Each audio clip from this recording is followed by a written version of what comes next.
Hey guys, welcome back to Etheria Restart. In today's video, we are recording this video for the third time because every time we record it, they do something in between recording and me getting it up. So this one I'm going to get up ASAP so that we can do it. We've got Sean B on for this one. Massive shout out to you, Sean, for coming back and re-recording these because we keep recording them and then shit happens and then I'm like, well, we kind of got to adjust for it. So thanks for coming on, dude. I'll have his links in the description and you guys can go show him some love. He's doing really well in the game at the moment as well. A non-Lily haver, which is always respectful to see. So we're just going to be giving our just genuine feedback and you know, that sort of stuff with the game in its current state, sort of a state of the game type discussion. Sean, in general, what's the TLDR of how you feeling at the moment?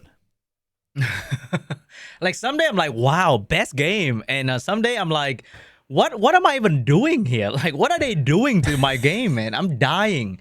Like, I don't understand these dev, man. It's crazy. But anyway, you know, let's be clear, a little bit clearer. We were both sponsored at the launch of the game to make a video about the game, and we love the game so much that we keep playing and playing from the beta to the tournament to the global launch. Right now, we are still playing. I think we are only a few sponsored at launch creator that still play the game until now, which is like, we really like the game. Yeah, Okay? like I mean, I locked in on this game from the two betas before launch, and I'm like, this is the game. This is the game, and like everything pre-launch was looking fantastic. The first like 4 or 5 days of launch was amazing, and then we hit this sort of dry patch. So that's why we're making this video. We want to go over the state of the game. Hopefully, the devs can take some feedback on this, get some ideas, because once again, we love this game, and like this is the kind of game I want to play. And there's just not many of these style of games that get released anymore.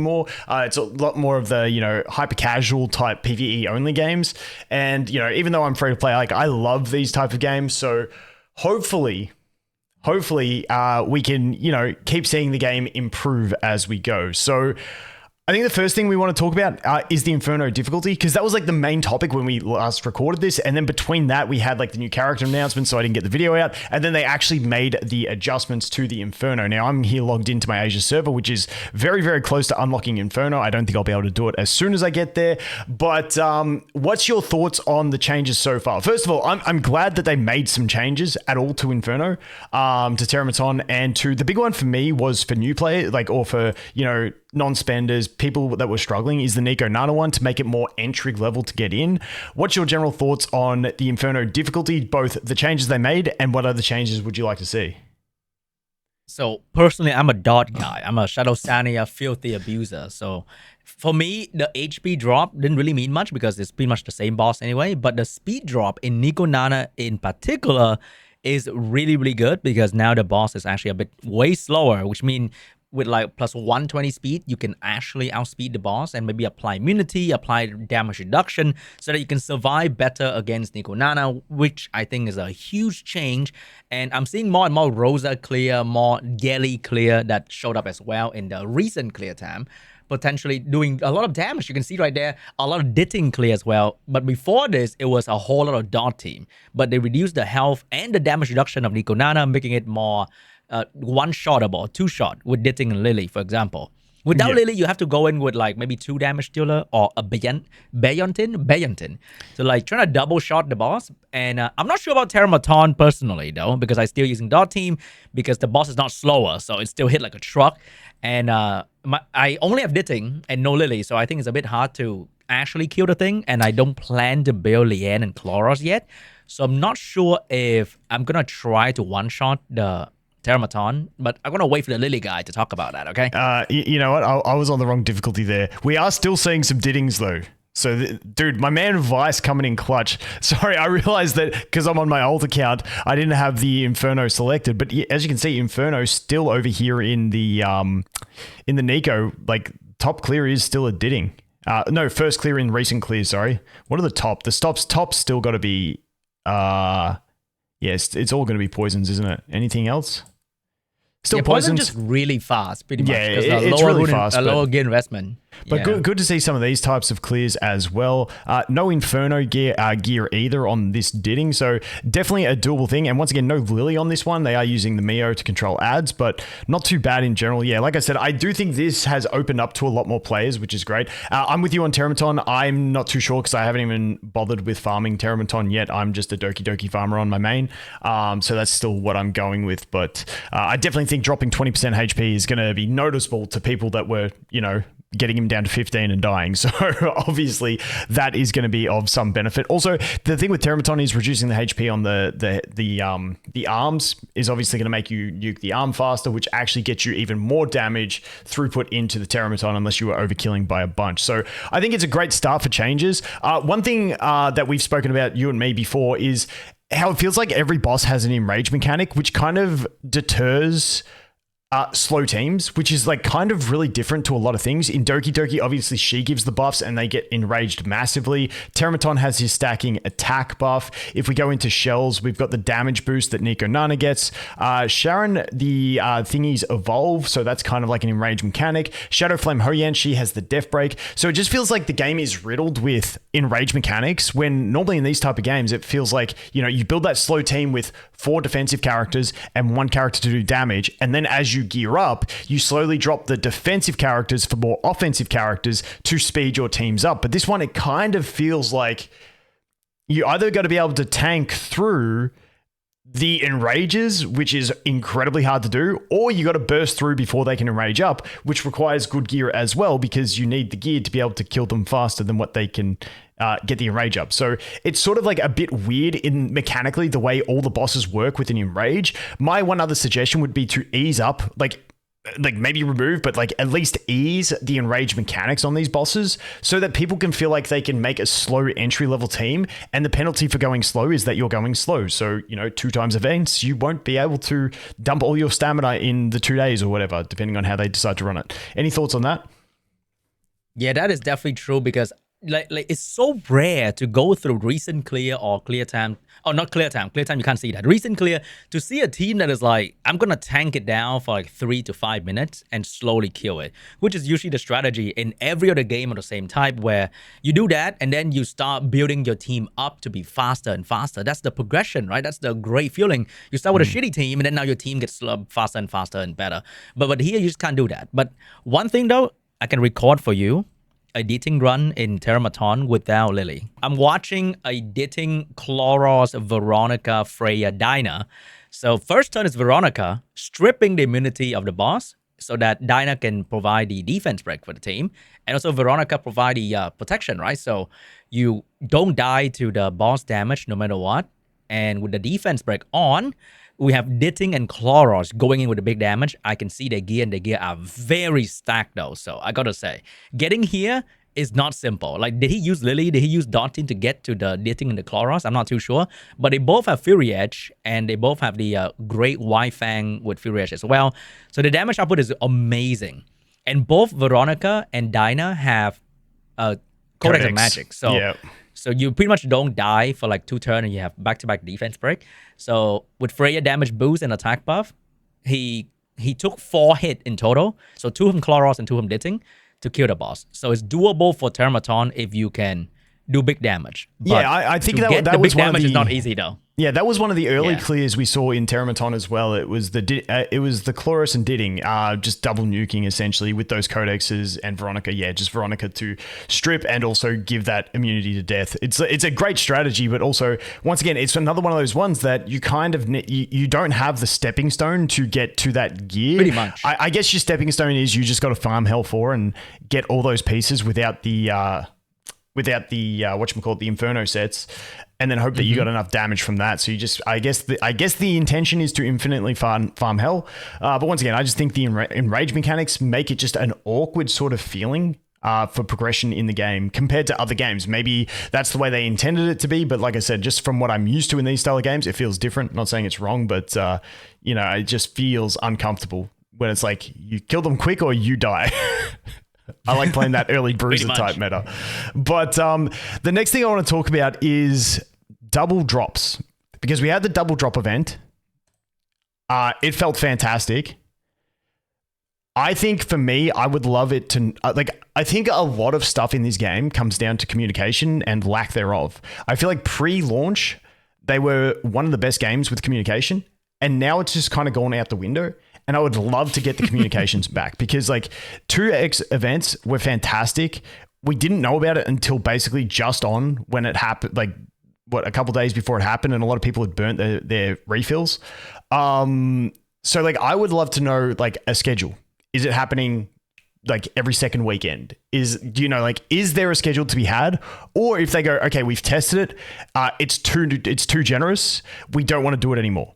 I hope that like hell that's not the case, but if it is, like let us know so people know what they're doing. I think a lot of it is like the unknown. I loved the 2X. I would love Shells to be in 2X because they're the most frustrating thing on earth, trying to get the right matrices. But yeah, what are your thoughts on the 2X? I think it felt like how the game should be. The speed of you farming EXP and the outpost was like how I feel in Summoners War. Like I can get the basic building block of a character done, which is to 6-star it, which is to do a bit of a skill up level right there. That's like the basic, right? The hard thing is getting the right module, the right shell, but the basic of 6-starring a character is now being gated behind one of the worst farming thing in the game, because you just can't get your character to 5-star, or you don't want to farm EXP because you feel like shit because the drop is so bad. And I think if they redo 2X, they can just like not have 2X for module, because people complain about how... Whoa. Hold up. No. Don't even say that. Don't even say that. Let me cook. All right, let him cook, guys. Let him cook. They complain about Shadow Santa and Lily Abuser farming Inferno so early on, creating a huge gap in the community, whatever, okay? So what if we have 2X more frequently, but it's only for investigation and GP outpost, so that you can actually get the extra speed that they so generously bless us with the recent with the global launch, is we have more speed when we 6-star.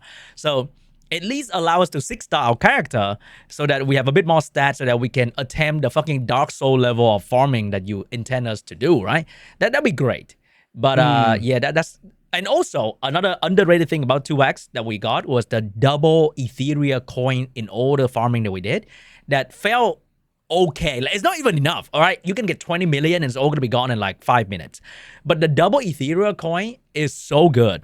That should be the norm, to be honest. The coin that you farm should be the fucking norm at this point from 2X. Yeah, I definitely and that's like one of my suggestions from pre-launch is like the cost to upgrade, especially the early levels, to investigate a piece of gear seems so expensive, and it just ends up costing so much of the coins, and you only get refunded 40%, which is just a real massive feels bad in my opinion. So I would love to see any sort of adjustment that gives us more coin income. But once again, I think 2X events are great. I think it's fantastic. I would love communication on when they're coming back, how frequently they're coming back, and all that sort of stuff. So we'll have to wait and see, but hopefully we do get some communication on that sort of stuff. Now, the next one that I want to talk about is events. How are you feeling about events at the moment? Last week was pretty good. All right, last week was pretty fire. But I also noticed from the community that for the meme hunt event, the card thing, a lot of people were missing out on the most important reward, because for the entire week they were not able to get the card that they need.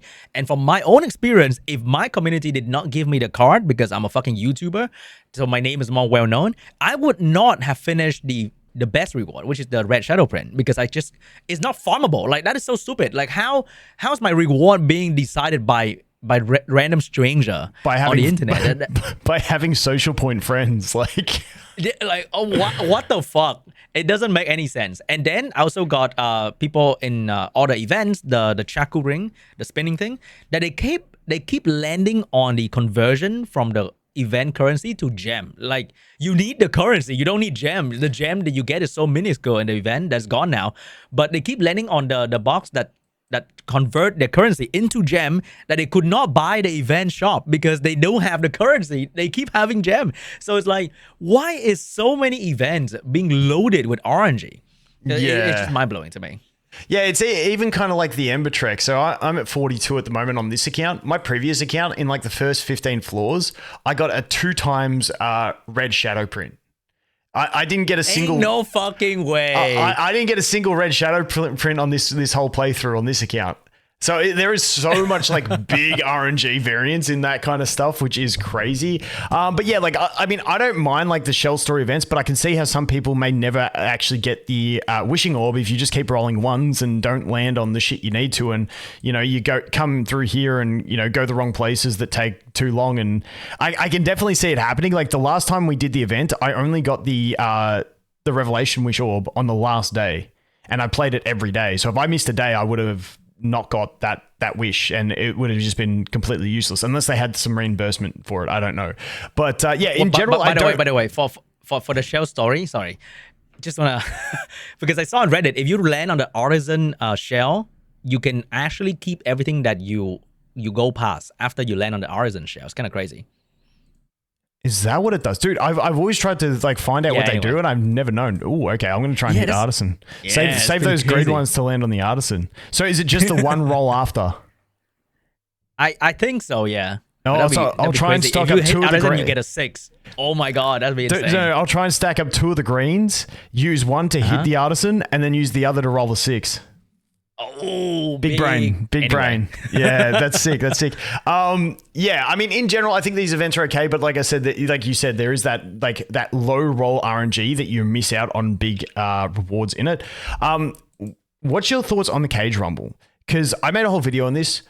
I think this is not intended to be an event. I think this is intended to be a sort of end game mode, but they put it in limited events because it doesn't stay around forever. But I feel like it's more of a mode that goes up in this area and it comes back periodically. Once again, biggest issue, communication. What is it actually meant to be? Like, let's get some communication on what the intention is, because if this is meant to be a mini event like these ones, then it completely misses the mark, because like those mini events I feel like are meant to be, you know, participation rewards so everyone can get stuff. But this is so damn hard that, let's see, in Asia, 2 people have so far been in all of Asia, 2 people have managed to get the max reward from the event.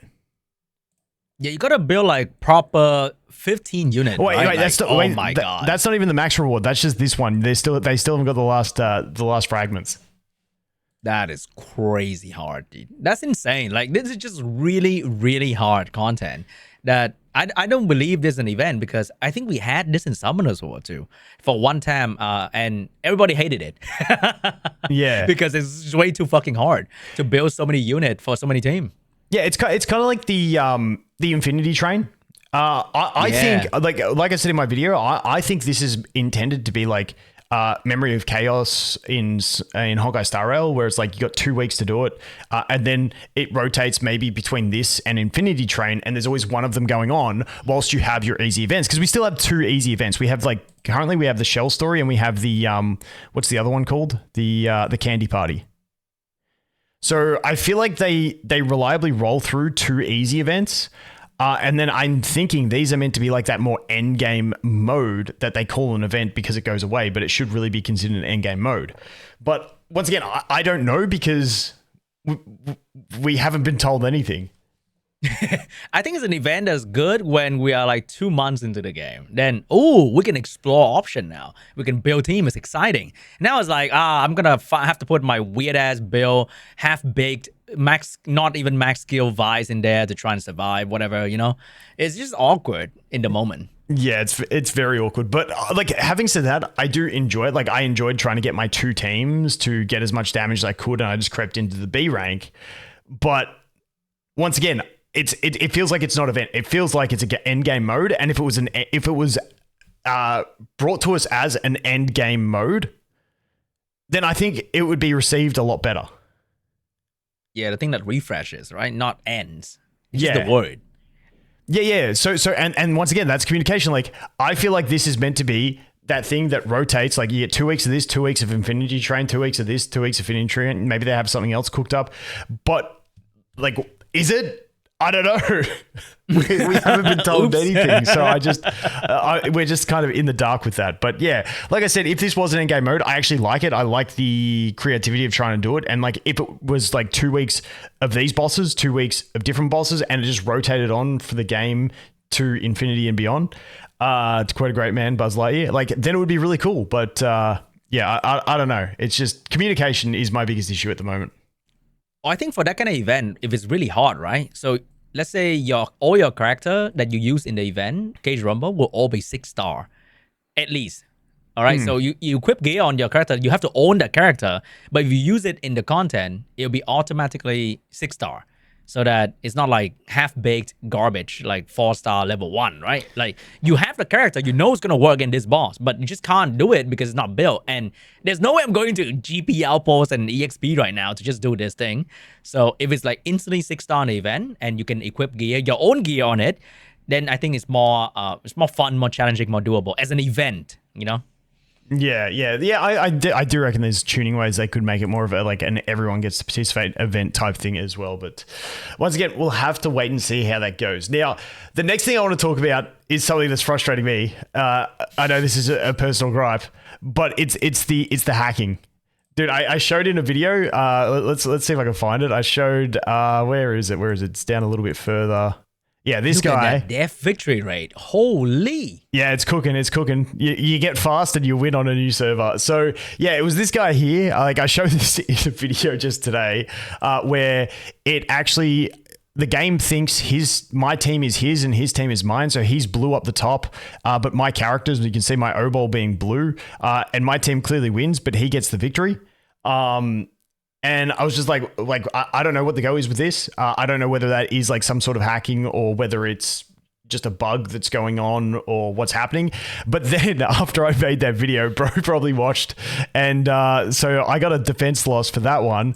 And he's gone ahead and attacked me again and done the exact same thing. And I'm like, there's no way this is not like a hacked thing. You can't like luck into that twice in a row, can you? He's just trying to make a point, you know? Like, bruh, stop calling me out. Let me beat your ass. Yeah. I mean, just stuff like that. Like on my other account, I couldn't care how many people did that to me. But this one, like, you know, once you're in like top 10 or something, you try to push, you know, that kind of stuff gets annoying. But I mean, it is what it is. That's just part of a game. But my problem was, I said to you, I was like, is there a way to report another player? But I don't think there's actually a way to report another player. Dude, if Vulcan cannot report a player with his video, I don't think anyone can. No. Like, honest fucking man. Like, if a guy like Vulcan cannot have his voice heard, like, we're cooked. All right? We are Liam cooked. Actually, one other thing I thought about just then is, and it's something I see a lot in the comments, I'm sure you've seen this one as well, is like gear locking for certain current content. Wait, what? Like, so if you set like maybe an arena defense, the gear you set them with is what they get, so you can use different gear elsewhere.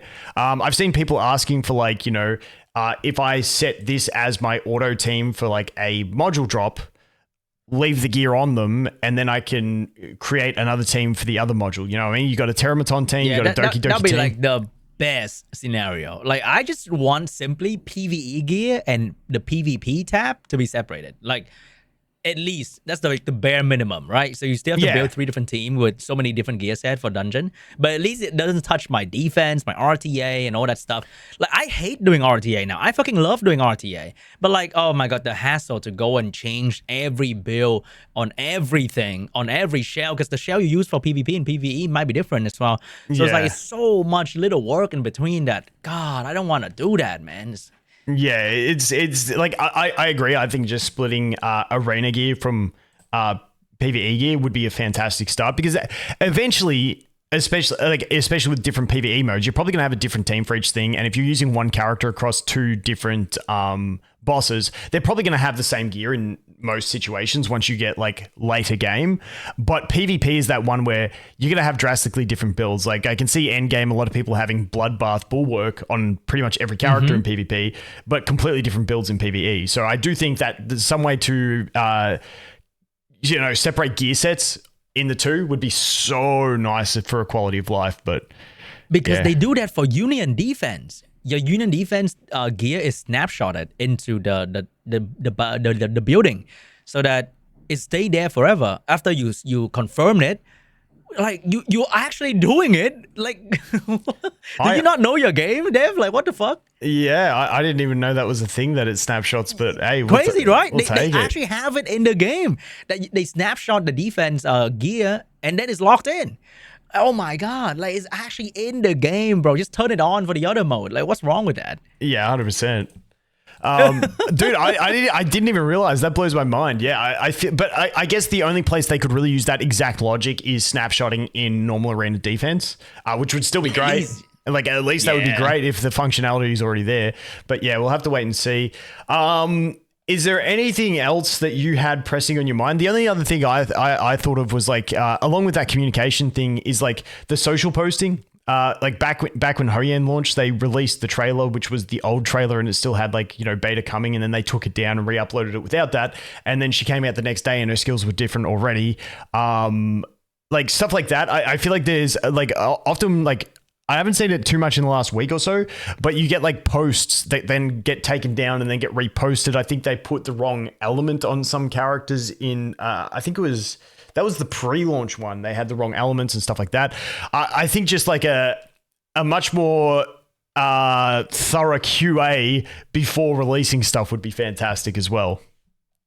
Yeah, because they did that with Hoyan, and then they did that with Holden, and then they do that with Yelly now. Like, I'm not sure if is the next character the same, that they recorded some random footage in the beta, and then they released it. Because what was the change to Yelly? Was it just the 10 speed? No, the defense break got better, so they shadow buff Yelly. In the video, it was max skill, but the defense break is only 35%, but now it's 50%. So maybe that's why when I said, I was like, oh, I thought this was worse when I had my first impressions, but 50% base, it ain't too bad with no skill ups. And so that must be what I missed in it. Also, she has a weird functionality, I don't know if you noticed, where her 2-turn crit buff is actually essentially a 3-turn crit buff. So she gets it, has the crit buff for her attack, and then it has 2 more turns after that. So that's nice. At max skill, for her, that is. Yeah, at max skills, she has a 100% uptime crit buff. Because like reading that was like one of the things I thought, oh, that's kind of cringe. Like you kind of have to build more crit if you don't want to have every third attack not taking advantage, which is your AoE attack, not taking advantage of that crit. You know what I mean? So it was like, do you build the crit anyway? But now it's like 100% uptime once you max skill it, so it's not even a question. But I feel like it should just be called a 3-turn crit buff, because you get the functionality of the crit for three turns. Yeah, pretty much. Anything else in my mind? God, there's so many. Where do I even attack? Where do I start hating? I don't know.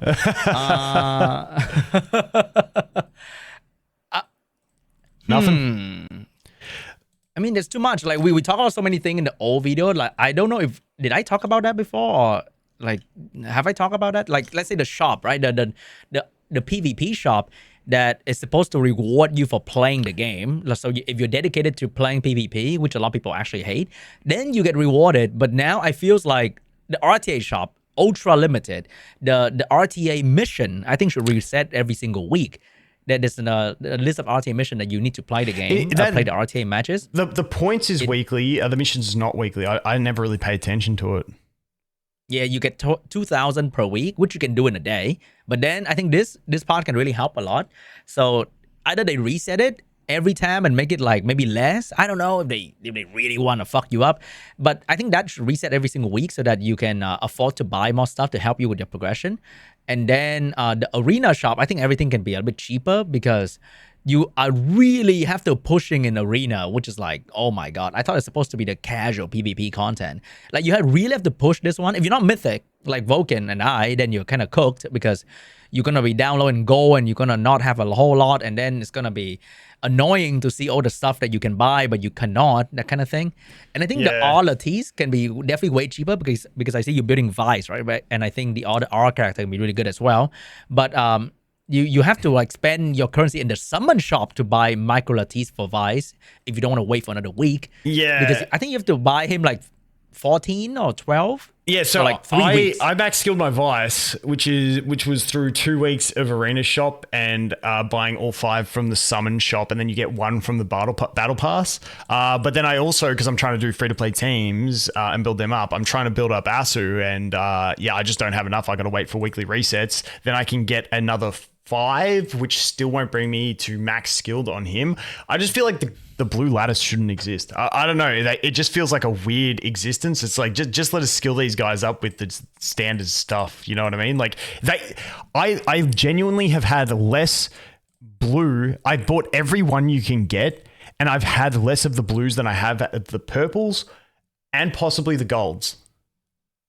So my Messiah, wait, let's check this. My Messiah skill 3 is max. My Lily skill 1 is max. Skill 2 is almost max. And I have 5 more. Which Like, is I think the goal is to just like very not close. want you to build R because you got to build the premium one. Come on. And like, why are you Yeah. trying to be free to play and budget here? Like, ew. But Vice is so good, man. I just love know, right? the dude. He's so fun.